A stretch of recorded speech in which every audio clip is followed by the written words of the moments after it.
Hello प्यारे बच्चों, आज की इस वीडियो में देखेंगे 8th ग्रेड अभ्यास पुस्तिका 2024-25 की आपकी न्यू बुक है पाठ 19। तो आज की वीडियो में देखेंगे पाठ 19 में आपका बहादुर बेटा।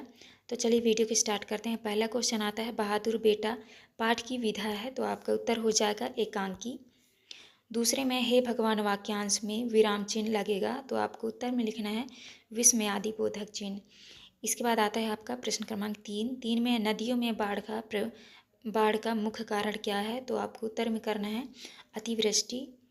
चौथे में अनुपस्थिति शब्द में प्रयुक्त उपसर्ग कौन सा है, आपको उत्तर में करना है अनु। पाँचवें मानव जीवन और स्वास्थ्य की रक्षा करने वाली अंतर्राष्ट्रीय संस्था कौन सी है, आपको उत्तर में लिखना है रेड क्रॉस।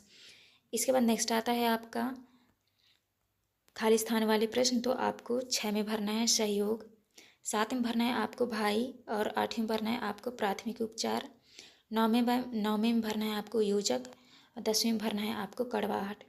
आप इस तरह भर लीजिएगा। इसके बाद नेक्स्ट क्वेश्चन आता है आपका अति लघु उत्तरीय प्रश्न। प्रश्न क्रमांक 11 में है नाक शब्द का प्रयोग कर एक मुहावरा बनाइए तथा उसका अर्थ भी लिखिए। आपको उत्तर में लिखना है नाक कटवा देना। रामू ने परीक्षा में फेल होने के बाद अपने पिता की नाक कटवा दी। दूसरा प्रश्न है बेटा के दो पर्यायवाची लिखिए, तो आपको लिखना है पहला पुत्र, लिख लीजिएगा आप लड़का। इसके बाद नेक्स्ट आता है आपका प्रश्न क्रमांक 13 में रेड क्रॉस के सदस्यों को कैसे पहचाना जा सकता है, आपको उत्तर में लिखना है रेड क्रॉस के सदस्यों को उनकी ड्रेस तथा उनके लाल क्रॉस के मिसाइल से पहचाना जा सकता है। इसके बाद आता है आपका प्रश्न क्रमांक 14 में काम करने को तो यहाँ भी बहुत है, चाहो तो तुम घर पर जाकर चंदा इकट्ठा कर सकते हो, यह किसने किससे कहा, तो आपको उत्तर में लिखना है मधुर ने कुलदीप से कहा। इसके बाद आता है आपका लघु उत्तरीय प्रश्न। प्रश्न क्रमांक 15 में प्राकृतिक आपदाएं किन्हें कहते हैं, किन्हीं 4 आपदाओं के नाम लिखिए, तो आपको उत्तर में लिखना है प्राकृतिक रूप से जो आपदाएं आती हैं उन्हें प्राकृतिक आपदा कहते हैं। पहला है बाढ़, दूसरा भूकंप, तीसरा सुनामी और चौथा है ज्वालामुखी विस्फोट। इसके बाद आता है आपका प्रश्न क्रमांक 16 में मैं नदी के पास क्यों जाऊंगा, वह तो खुद ही हमारे पास आ गई, इसका आशय लिखिए। आपको उत्तर में करना है जब कुलदीप की माँ उसे समझाते हुए कहती है कि बेटा तुम नदी के पास मत जाना, तब कुलदीप कहता है कि मैं नदी के पास क्यों जाऊंगा, वह तो खुद हमारे पास आ गई है, अर्थात बाढ़ का पानी उनके घर तक आ गया है।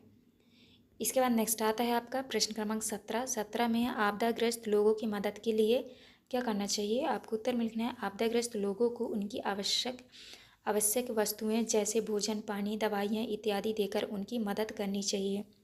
18 में है बहादुर बेटा पाठ का कौन सा पात्र आपको अच्छा लगा और क्यों, आपको उत्तर में लिखना है बहादुर बेटा मैं हमें संदीप का पात्र अच्छा लगा क्योंकि उसने अपने प्राणों की चिंता किए बिना ही लोगों की मदद की। इसके बाद आता है आपका प्रश्न क्रमांक 19 में है बाढ़ पीड़ितों की कोई 5 समस्याएं लिखिए। आपको उत्तर में लिखना है पहला है बाढ़ में खाने पीने की कमी आ जाती है, दूसरा है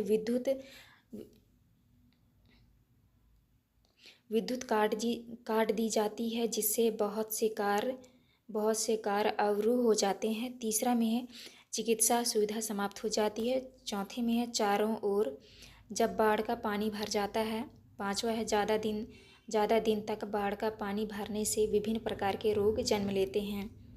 इसके बाद आता है आपका प्रश्न क्रमांक 20 में है बाढ़ से बचने के लिए आप अन्य स्थान पर जा रहे हैं तो अपने साथ क्या क्या लेकर जाएंगे, आपको उत्तर में लिखना है बाढ़ से बचने के लिए अगर अन्य स्थान पर जा रहे हैं तो अपने साथ हल्का सामान लेकर जाएंगे, जैसे पैसे, टॉर्च, माचिस, दवाइयाँ, खाने पीने का सामान, कुछ बिस्तर, अपना कीमती सामान अथवा अन्य सामान जो हमारी आवश्यकता में आए।